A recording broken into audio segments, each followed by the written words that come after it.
यारा तेरी यारी को मैंने तो खुदा माना, याद करेगी दुनिया तेरा मेरा अफसाना,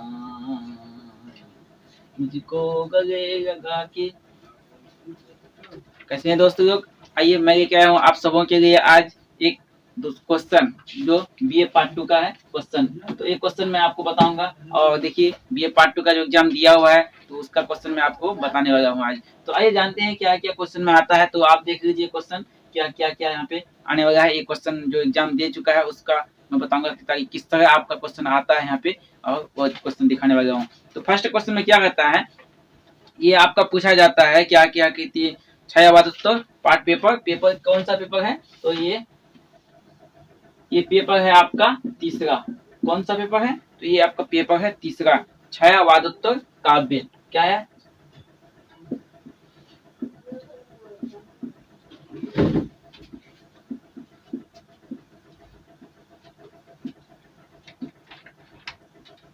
काव्य, छायावादोत्तर काव्य। तो ये आपका क्वेश्चन आया है बीए पार्ट 2 का जो एग्जाम दे दिया है स्टूडेंट उसका, उसके लिए आया है। तो ये आपका है वहाँ पे। और इसमें क्वेश्चन क्या रहता है, देखिए पहला क्वेश्चन मैं आपको बताऊंगा यहाँ से। तो आप पहला क्वेश्चन यहाँ देख सकते हैं कि निम्नलिखित पदांशों में से किन्हीं तीन पदांश पदांश की संदर्भ संदर्भ साहित्य व्याख्या कीजिए। ये आपका 3 10 नंबर का आएगा। 3 को क्वेश्चन देना है। 3 क्वेश्चन आपका यहाँ पे दिया हुआ है 1 2 3 4 5। आपको 5 में से 3 का ही जवाब देना है। कितना का देना है? 5 में से 3 का आपको जवाब देना है। कितना? 3 का। 3 गुना 10 नंबर का आएगा तो कितना हो गया? 30 नंबर हो गया। उसके बाद देखिए फिर आगे क्या रहता है कि इसके बाद देखिए ये आपको 3 देना है। क्या देना है? तो ये आपका दिया हुआ रहेगा और इसका संदर्भ मतलब क्या है, किन्हीं 3 अंकों का क्या करना है, इसका खंड करना है, व्याख्या करना है। तो उसका देखिए आगे देखते हैं क्या निम्नलिखित में से दूसरा क्वेश्चन। ये आपका पहला क्वेश्चन हो गया। अब दूसरा क्वेश्चन क्या कहता है कि दूसरा क्वेश्चन कहता है निम्नलिखित में प्रश्नों में से किन्हीं 3 प्रश्न का उत्तर दीजिए। यहाँ भी आपका 3 प्रश्न का उत्तर देने बोलता है। तो ये आपका 3 गुना 15, 3 गुना 15 आपका ये 15 नंबर का आएगा। तो यहाँ पे कितना हो जाएगा आपका? 30 नंबर। यहाँ 45 नंबर यहाँ पे हो गया। 15 45 आपका यहाँ पे 45 नंबर हो गया। उसके बाद देखिए आगे क्या रहता है, इकाई तृतीय। अब ये द्वितीय इकाई, ये आपका द्वितीय इकाई हुआ, ये प्रथम। और तृतीय इकाई में क्या रहता है? तृतीय में आपका कहता है कि निम्नलिखित प्रश्नों में से किन्हीं 5 प्रश्नों का उत्तर दीजिए। अब यहाँ पे आपका 5 प्रश्न आ जाता है। कितना? 5 प्रश्न। तो यहाँ पे आप 5 गुना ये कितना नंबर का जाता है? 3 नंबर का जाता है। कितना हो गया? 15 नंबर। ये आपका हो गया आपका 15 नंबर। उसके बाद देखिए आगे फिर क्या कहता है यहाँ पे कि इकाई चतुर्थ में आ गया। अब इकाई चतुर्थ में आ गया तो चतुर्थ में क्या कहता है कि निम्नलिखित प्रश्नों के उत्तर संक्षेपण में लिखिए। संक्षेपण में तो ये आपका कितना आएगा? 1 10 10 को क्वेश्चन आएगा 1 नंबर या आपका इसका संक्षेपण में लिखना है 1 गो। तो ये यहाँ पे 10 को लिखना है। एक देता कितना है? 1 2 3 4 5 6 7 8 9 10 10 तो देता है और 1 लिखना है। तो क्या करना है, इसके बारे में लिखना है 1 गो। 1 नंबर या है तो यहाँ पे कितना नंबर दे दिया? 10 नंबर दे दिया। उसके बाद देखिए आगे टोटल कितना हो गया? अब क्वेश्चन तो खत्म हो गया। अब 5 5 10 का 0 कितना हो गया? 1 1 और 3 4 4 4 8 8 और 10 100 नंबर का आपका यहाँ पे हो गया। ये चौथा पेपर का हो गया। चौथा पेपर। अच्छा उसके बाद देखिए अब मोटा मोटी आप देखिए क्वेश्चन की आंसर। क्वेश्चन की तरफ अगर हम देखते हैं तो क्वेश्चन की तरफ हमको क्या क्या मिलता है। रात का अंतिम पहर है, झिलमिलाते हैं सितारे, पक्ष पर युग बाहु बांधे हैं खड़ा सागर किनारे, वेग से बहता भयंग पर भंजन केस पट मेरे उतारा। यहाँ देखिए रात का अंतिम पहर। यहाँ पे देखो रात का जो अंतिम पहर है तो इसी से तो आपको मिल जाता है क्वेश्चन कहाँ से आया नहीं आया है। ये आपका इसी से मिल जाता है आपका कि क्वेश्चन कहाँ से आया था। रात का अंतिम पहर यहाँ पे ये तो मिल गया। उसको देखिए हम नदी के द्वीप हैं। यहाँ भी देखिए पहला भी मिल गया। हम नदी के द्वीप है, नदी के द्वीप ये भी आपको यहाँ पे मिल गया। उसको देखिए आप देखिए इसका जो क्वेश्चन है क्वेश्चन में ही आंसर सारा छिपा हुआ रहता है। आप यहीं से देख सकते हैं। तो उसके बाद देखिए क्या कहता है, गौ में क्या कहता है, कई दिनों तक चूल्हा चक्की रोया। चूल्हा चक्की कई दिनों तक रोया था। तो ये भी आपको मिल गया यहाँ पे कि चूल्हा चक्की कई दिन तक कहाँ पे रोया था। कई दिनों तक चूल्हा चक्की रोया, चक्की रही उदास, कई दिनों तक कानी कुतिया सोई उनके पास। ये कानी कुतिया जो है वो आप पढ़िएगा तो आपको ये मिल जाएगा। चाहे जो भी फल उगा ले तू जलधार बहता बहता चल, जिसका भी घर चमक उठे तू मुक्त प्रकाश लुटाता चल, देखिए यहाँ पे सूर्य से लिया गया है और जलधार बहाता चल, यहाँ पे बहाने की बात कर रहा है। तो आप समझ गए कहाँ से आया है, नदी के द्वीप से आया है कि कहाँ से आया है। तो बापू के भी ताऊ निकले तीनों बंदर बापू के, यहाँ पे देखिए बापू के भी ताऊ निकले तीनों बंदर बापू के, सरल सूत्र उलझाऊ निकले तीनों बंदर बापू के। बापू का जो 3 बंदर था तो वो तीनों बंदर के बारे में यहाँ पे कह रहा, ये आपका निकल गया बापू के तीनों बंधक। ठीक, उसके बाद देखिए आगे आप दूसरा नंबर में हम देखते हैं। दूसरा नंबर क्या रखा है कि 3 क्वेश्चन देगा 15 नंबर का। तो क्या रखा है, हरिवंश राय बच्चन की काव्यगत विशेषताओं पर प्रकाश डालिए। हरिवंश राय आपको फर्स्ट में लिखना है क्या है, तो मैं बाद में बताऊंगा तब दूसरा वीडियो में। तब तक यहाँ पे सीधा सीधा शॉर्ट जान लेते हैं। उसको दिनकर जी रचित द्वंद्वी गीत कविता के भाव पक्ष का मूल्यांकन कीजिए। ये आपका द्वंद्वी गीत जो है ये आपका मतलब भाव पक्ष क्या करना है, बुक से बुक पढ़िएगा। और आपको बुक ज्यादा पढ़ना है, काहे कि बुक से ही सारा क्वेश्चन आता है और गैस पेपर इधर उधर होता है ना, गैस पेपर तो रेखा गैस पेपर लीजिएगा तो उसमें भी थोड़ा थोड़ा रहता है, लेकिन उसी बात को रिपीट कर देता है, बार बार करता है। लेकिन आयुष पेपर में क्या है, आयुष पेपर में आयुष जो गैस पेपर होता है उसमें आपका थोड़ा थोड़ा बढ़िया से मिलता है। और उसमें क्या रहता है कि ज्यादा क्वेश्चन को लंबा नहीं करता है। और आपको लिखना क्या है, एकदम पॉइंट बाय पॉइंट आपको शुरू से अंतिम तक आपको लिखना है, तभी आपको नंबर उठ पाएगा बढ़िया से।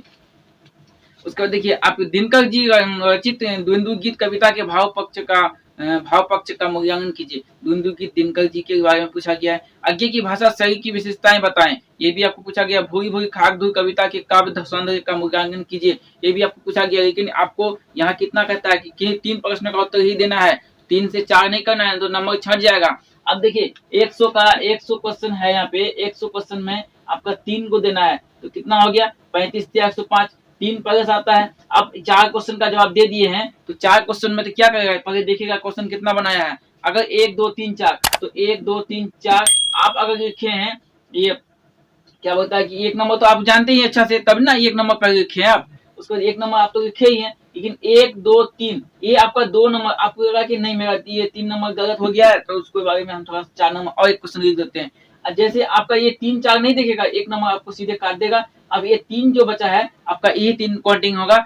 चाहे आप इसमें फर्स्ट वगैरह जानते हैं ज्यादा तब ना आगे लिखे हैं, तो ऐसा नहीं होता है। तो आपको 3 पूछता है तो 3 लिखना है, 5 पूछता है तो 5 लिखना है। कोई ज्यादा होशियार चला होता है तो क्या कहता है कि नहीं 3 बोला है तो हमको चौथा भी आता है, हम चौथा भी लिख देंगे। लेकिन ऐसा क्या रहता है कि तीसरा फर्स्ट वगैरह आपका काट देगा, बाकी जितना पेज में लिखे उससे मतलब नहीं है, फर्स्ट क्वेश्चन काटेगा। अब तीसरा क्वेश्चन आपका 1 3 यहाँ पे 2 से स्टार्ट करेगा, 2 3 4 ये आपका काउंटिंग होगा। तो आगे देखते हैं फिर क्या रहता है कि सिद्ध कीजिए कि नागार्जुन आधुनिक युग के कवि है, सिद्ध कीजिए। तो ये आपको सिद्ध करना है, आप तो जान ही जाइएगा, बुक पढ़िएगा तो बुक में है, सारा बुक से दिया गया। युग का जुआ कविता के द्वारा बच्चन जी ने क्या संदेश दिया, युग का जुआ इसको लिखा किसने, तो बच्चन सिंह ने लिखा युग का जुआ को। नदी के द्वीप कविता भाव पक्ष का उद्घाटन कीजिए, ये आपको भाव पक्ष का उद्घाटन करने बोलता है नदी के द्वीप के बारे में। द्वंद्व गीत कविता राष्ट्रीय उद्यान में किस प्रकार सहायक है, तो आपको यहाँ पे बुक से ये भी मिल जाएगा, सारा बुक से। ओ मसीहा कविता का सारांश लिखिए। अच्छा अब देखिए यहाँ पे जो इतना क्वेश्चन दिया है, ये सारा क्वेश्चन क्या वहां से गैस पेपर से दिया, बिल्कुल नहीं दिया है। गैस पेपर से आपका यहाँ कितना है कि 5 प्रश्न का उत्तर दीजिए। ये 5 प्रश्न का जो उत्तर देने बोलता है, तो ये बुक में आपका 7 गो क्वेश्चन जो यहाँ दिया है, क से 6 तक जो आपको दिया है, तो क से 6 तक बुक में है, लेकिन गैस पेपर में आपको 2-3 क्वेश्चन नहीं मिलने वाला है। तो आप सोचिएगा कि एक क्वेश्चन कहाँ से दे दिया, वो मसीहा तो हम पढ़वे नहीं किए थे, और मसीहा तो दिया ही नहीं है, आखिर दिया कहाँ से, तो दिया कहाँ से, बुक से दिया है। ज्यादा होशियार जगह क्या होता है लड़का सब, आज का स्टूडेंट सब सोचता है कि क्या बुक खरीदेंगे, 3-4 बुक खरीदेंगे, मेरा 500-600 1000 चाहे जितना भी दाम हो उतना लग जाएगा, उससे अच्छा हम कहे ना सस्ता में गैस पेपर खरीद लेते हैं, जिसके मेरा क्वेश्चन का सिर्फ आंसर ही मिलेगा। लेकिन ऐसा क्या होता है कि बाद में उसे पछताना पड़ता है, उसको देखना पड़ता है कि मेरा तो 2-3 क्वेश्चन पढ़ भी नहीं किया, और मेरा क्वेश्चन बैंक में था ही नहीं, आइस पेपर में था ही नहीं, रेखा पेपर में था ही नहीं, तो कहाँ से आया, तो ये आया आपका बुक से। इसलिए आप अगर अच्छा नंबर लाना चाहते हैं तो आप बुक खरीदिए, बुक से पढ़िए।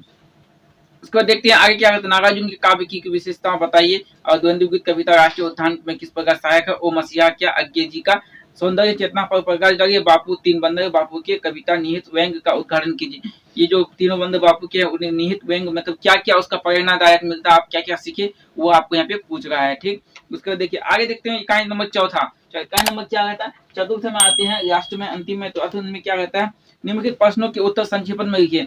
ये जो आपका क से यहाँ तक दिया है, क से यहाँ तक जो दिया है, तो ये आपका पूरा किताब से नहीं दिया है, पूरा किताब से नहीं दिया है। अगर आप यहाँ पे आयुष में रेखा में किसी भी गेस्ट पेपर में देखिएगा तो आपको यहाँ पे क्या मिलेगा, फर्स्ट में मिलेगा कि जैसे हम किसी को उठाते हैं युक्का जुआ को बच्चन सिंह ने लिखा है और इसका जन्म इतना में हुआ था, तब बाद में उसका पूरा डिटेल्स देने के बाद अंतिम में देगा इनका निधन इतना ईस्वी को हो गया था। लेकिन आप ये बुक में पढ़िएगा तो आपका एक बाय खंड आपको यहाँ पता चल जाएगा कब जन्म हुआ, कब मरण हुआ था, इसकी पत्नी का क्या नाम था, इसका बच्चा कितना हुआ था, ये कहाँ से बीएड डीएड मैट्रिक इंटर सब किया था, ये आपका पूरा किताब में दिया होगा। लेकिन गेस्ट पेपर में उतना दिया हुआ नहीं रहता, और दिया भी रहता है तो आप उतना समझिएगा नहीं, समझ नहीं पाइएगा कि कहाँ से स्टार्ट करना है, कहाँ से। और क्या रहता है गैस, अगर आप बुक पढ़िएगा तो बुक में क्या है कि एक तरफ से सीरियल बाय सीरियल देते रहता है और आप जल्दी से जल्दी समझ जाइएगा।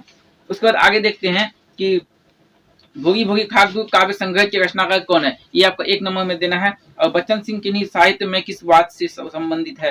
अच्छा, यहाँ पे एक क्वेश्चन हम देखे थे ये कि रामधारी सिंह दिनकर को रेखांकित कीजिए, वह दंतों की मुस्कान कविता का रचनाकार कौन है। सोन मछली की कविता शिक्षा में गई, दिनकर की कविता एक ग्रंथ का नाम लिखिए। देखिए दिनकर जी के किसी एक काव्य ग्रंथ का नाम लिखिए। ये जो आपका काव्य ग्रंथ है ये किसी एक, यहाँ पे क्वेश्चन क्या, क्वेश्चन में ही आंसर छिपा हुआ। मैं बार बार ये कहना चाहता हूँ आपको कि क्वेश्चन में ही आंसर छिपा है। तो यहाँ पे दिनकर जी के किन्हीं एक काव्य ग्रंथ का नाम लिखिए। आप अगर दिनकर जी के 2 3 4 काव्य ग्रंथ का नाम जानते हैं तो यहाँ आप क्या किए कि आप लिख दिए क्या, एक ग्रंथ का नाम पूछता है आप 2 ग्रंथ का नाम लिख दिए, तो आपका क्या कर देगा। अगर आपका 2 ग्रंथ का नाम में जैसे कि कोई भी सा ग्रंथ हम लिख दिए जैसे कि आकाश, अब यहाँ पे लिख दिए हैं, ये आपका 100 यहाँ पे 100 मिस हो गया, आप ई 100 दे दिए, ठीक। तो ये आकाश आपका सही है, ये आकाश गलत है, लेकिन 2 ग्रंथ का नाम है, ठीक। 2 ग्रंथ का नाम आप सही से लिखे हैं तो ये क्या हुआ, एक आकाश जो 1 नंबर का क्वेश्चन है, आप 1 नंबर आपको एक में देना था, ठीक। लेकिन आप क्या किए कि 2 जो ग्रंथ का नाम लिख दिए तो ये 50-50 हो गया। अब इसमें आधा नंबर इसमें देगा, आधा नंबर इसमें देगा। अगर ये आपका ये आकाश गलत हो गया, थोड़ा सा कहीं हल्की दुर्गी का मिस्टेक हो गया। हिंदी में क्या होता है, हिंदी में तो यही होता है, हिंदी इतना आसान है लेकिन उसका हल्का दीर्घिका अंशु का सब कुछ भी छूट जाता है, उसी में आपको नंबर काटता है। तो ये आपका जो गलत हो गया तो यह क्या करेगा, आधा नंबर आपको छट गया, आधा नंबर आपको देगा। इन्हें देखा कि वही आकाश मतलब पढ़ा जाता है लेकिन सही है, थोड़ा सा बच्चा मिस किया, नहीं इसी में नंबर काटना उसको जल्दी होता है, तब ना ऑनर्स में इतना कम नंबर आता है और बच्चा 3 जल्दी बहुत बच्चा परमानेंट हो जाता है यही कारण से। तो आइए देखते हैं आप क्वेश्चन नंबर आपका चौथा पेपर लेके आएंगे फिर नेक्स्ट वीडियो में। तब तक के लिए मिलते रहिए, और हमारी वीडियो को नए हैं तो प्लीज सब्सक्राइब और लाइक जरूर कीजिएगा। और मिलते हैं नए वीडियो और नए फिर टॉपिक लेके। और आप अगर कोई चीज का भी BA पार्ट 2 का कोई सा भी क्वेश्चन देखना चाहते हैं, उसके बारे में जानकारी लेना चाहते हैं तो कमेंट कीजिए, मैं लेके आऊंगा वो क्वेश्चन आप लोगों की, चाहे हिस्ट्री ऑनर्स हो, पोल ऑनर्स हो, उर्दू ऑनर्स हो, या हिंदी सब्सिडरी का हो, या हिंदी ऑनर्स का हो, या मतलब क्या कुछ भी हो आपका सब्सिडरी या ऑनर्स, तो मैं क्वेश्चन लेके आऊंगा। तो मिलते हैं नेक्स्ट वीडियो में, तब तक के लिए जय हिंद।